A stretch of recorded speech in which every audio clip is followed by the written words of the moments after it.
Hey guys, welcome back to the channel. My name is Lost to Dead Space, and today we're going to be going over why so many people, including me, consider Borderlands 3 to be bad.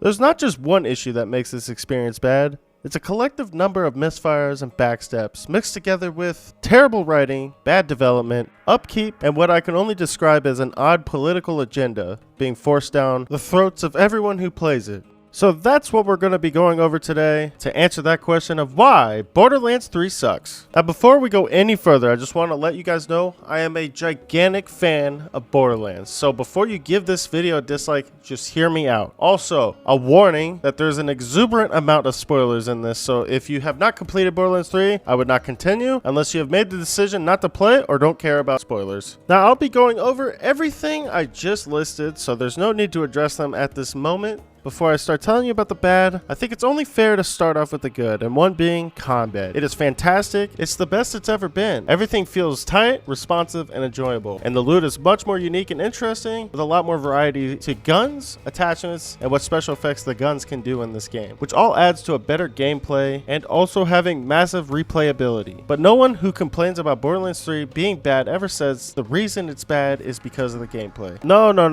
What makes this game bad are the things I just listed, and we will be going over them right now. One of these things that made Borderlands 1 and to a lesser degree Borderlands 2 so great was the way that they told the story. With Borderlands 1, you were given a 4-minute cutscene at the beginning, giving background details but never actually telling you what's going on or what will happen, only hinting at certain things and then fading into a great opening cinematic with Ain't No Rest for the Wicked playing in the background, giving a little bite-sized portion of information that will all collectively add up into a jigsaw puzzle that makes up the story. And this continues throughout the entire first game, every step of the way giving a little bit more information, and then about halfway through the game when you are 100% sold and you know you're gonna see this thing to the end, that's when they hit you with what's going on and what you're doing and what you're going to be doing, but still leaving out a lot of mystery and excitement for what's to come. And when you finally do reach that vault, it's not as great as you want it to be, but it was the journey that made it so impactful. Borderlands 2 did this as well, but to a lesser degree. They did a great job of increasing the speed at which information was delivered. It was a little odd at first, but people did come to love what they made. Now, there's a lot of people who didn't like the second game because they felt that transition in storytelling was too extreme and it changed the whole atmosphere of what the first game delivered. And I'm not one to disagree. As much as I did love Borderlands 2 and Handsome Jack, I think overall I would have liked it more if they would have kept it closer to the original product and leaving that mystery that we all loved about the first game. So when Borderlands 3 was announced, everyone was hoping that Borderlands 3 would go back to its roots and be much more like the original release, and boy, we couldn't have been more wrong. Instead of returning to its roots, it went the complete opposite direction, going from giving you little bite sizes of information to shoving every detail that they can throw at you down your throat before you could even get the game mechanics down. From the very beginning of the game, you're already being told what's going on, what you're doing, and what you're going to be doing. You shoot a couple of bandits, and then Lilith gives you a 7-minute breakdown of everything that's going on, and then 20 minutes later, the devs decide to show you the main antagonist and the main plot of the game, making sure that any mystery that you may have had is gone. And if this wasn't enough, they made sure that every 2 minutes past this point, those antagonists would show up to tell you how they're feeling, what they're doing, and that whatever you're doing means nothing because they are so awesome. Giving that feeling like you're babysitting some rich people's children and they're showing you all the cool stuff they have when in reality you couldn't give less of a shit about them or their stupid stuff. And speaking of the antagonists, we have Troy and Tyrene Calypso, the worst bad guys that have ever been created since the beginning of storytelling. The feeling of being tortured by the writing of a hormone-induced 14-year-old girl does not begin to explain the feeling that I have when I am forced to listen to this garbage. Just in case you haven't played this game, apparently these two are some sort of galactic YouTubers who I feel like got way too famous way too early, and they quit school in the 7th grade to be #famous. This is the only way that I can imagine in my head these two with the mental capacity of teenagers and the problem-solving skills of a pug to become anything more than reps at a Verizon store. So apparently, they are using their massive internet presence, I guess you would say, to make a cult for all the psychopaths and murderers throughout the galaxy created by the unending wars between large corporations for wealth and power, who are left with no identity or sanity, to start anew as psycho murderers with no sanity under the identity known as the COV, or the Children of the Vault. And yes, that's the best that they came up with, and after getting a read on their mental capacity, you get a feeling that this wasn't their first option, but I digress. So they're doing all of this so that they can take the power of all the vaults that exist in the galaxy, which if you don't know at this point, vaults are like these dimensional doors that can only be opened by a special key with alien power, and the myths and stories written about the vaults told tales of infinite possibilities. Literally anything could be inside one of these vaults. Wealth, knowledge, power, no one knew, thus creating vault hunters, which are the main protagonists of this game. But that's not what Tyreen is after. Apparently Tyreen can absorb the power of anything she touches. So what she's doing is just activating these vaults so that the monster, the thing that protects the vaults, gets awakened, and then she just sucks the power out of it, gaining more and more power, and I guess trying to rule the galaxy, which in theory doesn't sound like a bad concept at all. But what this ultimately does is completely ruins the mystery of the vaults altogether, making something that was the main focal point and source of unknown in these games thus far into just a normal set piece. The worst thing that they did in this game is gave you the ability to go inside these vaults. Up until this point, the vaults would open and something would happen and you would never get to actually go inside. But finally, after all this time, you enter your first vault. And guess what? It's a room with a diameter of maybe 100 by 100 and a couple of chests with loot that could be whatever, because it's dependent on RNG. And then, if those couple of chests weren't enough, don't worry, because, oh wait, that's it. Sometimes there's a thing you could touch and it does a thing that nobody cares about. And this leaves people like me going like, what the f***? This whole time, all these vaults were just 100 by 100 foot rooms. And you can go inside 3 more vaults and they're all exactly the same. Totally ruining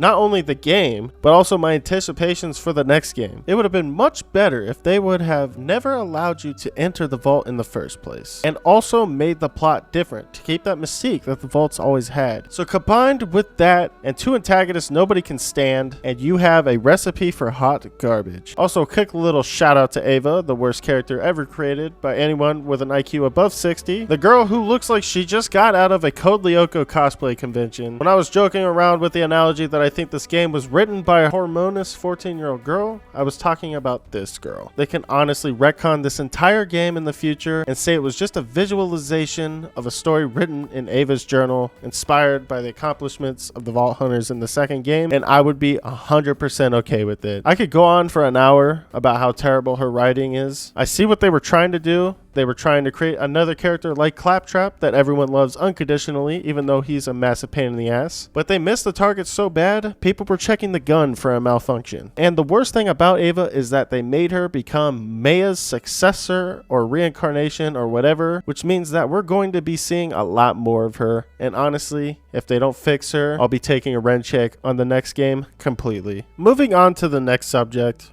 which is Eden 6. Eden 6 should be taken out of the game completely. This is the part of the game that most people stop playing, and it's not only the longest and most tedious part, but it's also the most unattractive and uninteresting planet in the game, with the sky a permanent baby green, the grass and rocks all covered in splotches of green watercolor. Anything that isn't green is brown, and the filter in this game by default just makes all colors muddy to begin with, and it makes the game completely uninteresting, and this is where a lot of my friends quit. This is such a big issue with the game because one of the core driving points of Borderlands is the replayability, leveling up characters, creating builds, maybe completing the story 5 or 6 times per character. This planet makes every single replay feel like torture, and I bet this is one of the reasons why a lot of Borderlands YouTubers are still streaming Borderlands 2 more than Borderlands 3, and that's a really big issue because this game is 7 years newer. Moving on from that, the last big issue that I wanted to point out is what I can only refer to as liberalization. Don't worry, I'm not going into politics. I don't care what anyone's opinions are, but a good example of what I'm trying to get across is what Disney did to Star Wars. It took a series that was predominantly male and flipped it so far in the other direction, it doesn't even feel believable. I'm fine with a 50-50 split, but that's not what I'm talking about here. Just for instance, with Star Wars again, the 7th movie was good. It was a little weird getting used to it because you grew up on it being a certain way, but the addition of women into the series was perfectly fine. The actress for the girl Jedi could have been better, but not too much complaints. But then in the 8th and 9th movie, they went all the way to the other side of the spectrum and made everyone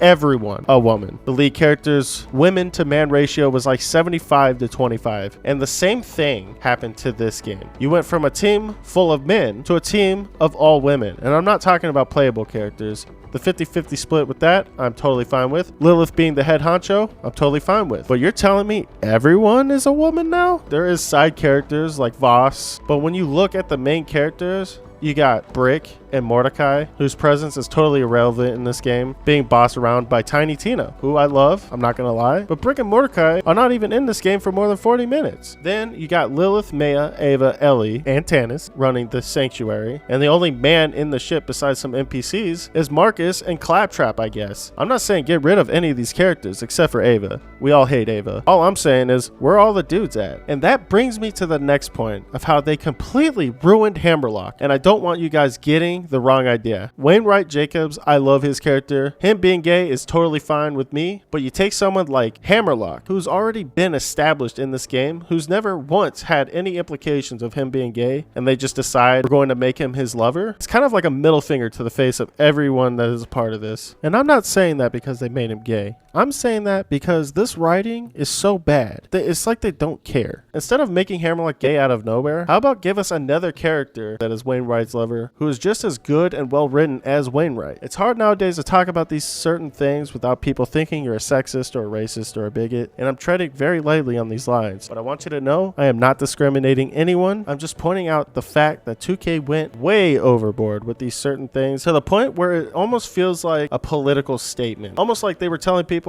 hey, look at me. We have the most non-binary characters in any video game. Instead of what they could have been saying, which was, hey guys, we made the best game that we could possibly make. But that's as far as I'm going to go on this subject. It's very touchy for some people right now. But all I'm saying is if you want equality, how about make it 50-50, huh? And finally, a last little side note to what makes this game not as good as the others is the developer upkeep. Now, this is such a non-issue compared to everything else. I almost didn't include it, but they are releasing a director's cut, and if they fix a lot of these things that are wrong with this game, this will become an issue. And that is the fact that they keep ruining everything that is fun. Gold weapons in this game is like tissue paper. They don't have any value to them at all. Compared to Borderlands 2 and 1, they are so rare. It was like winning the jackpot. Farming is one of the biggest replayability factors of the older games, and in this game you kill something like maybe 3 times and you get everything you need. And for God's sakes, stop nerfing everything, please. First it was the yellow cake, then they got my Sandhawk, then they got my favorite grenade mods, and they just keep doing it to the point where there's no guns that stand out. Everything is just kind of whatever. And I want to point out the fact that this game is purely PvE, player versus enemy, not PvP, player versus player. So there's really no reason for these nerfs unless there was something so overpowered that it was breaking the game. Just like with Borderlands 2,